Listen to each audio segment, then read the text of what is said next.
Pero Mai, how does it feel na you've opened up, I think?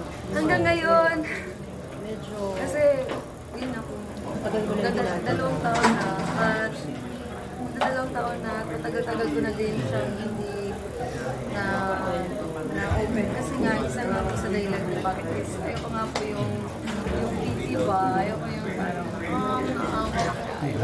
pero, tinanggal ko na yun.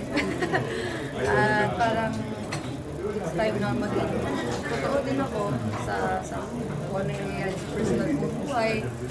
Nang sa ganun din, alam din ng mga iba kong taga-suporta ano yung nangyayari sa akin.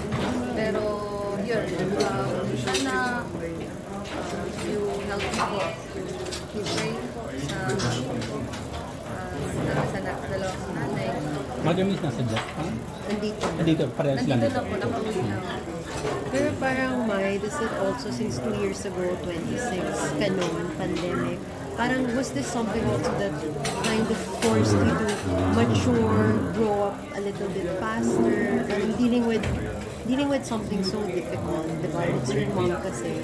Parang in a way ba, tapos dinala mo pa siya mag-isa, oo.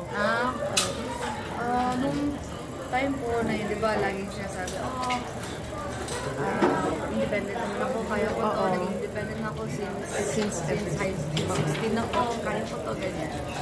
Pero nung palaki-laki na yung pinagdadaanan ko, tinanggal ko na yung independent na word at maging dependent sa kay God.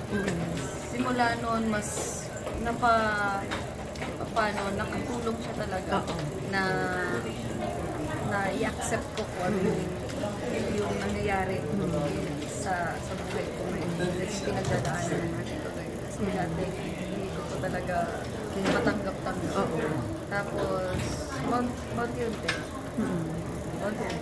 na kahit paano. Pero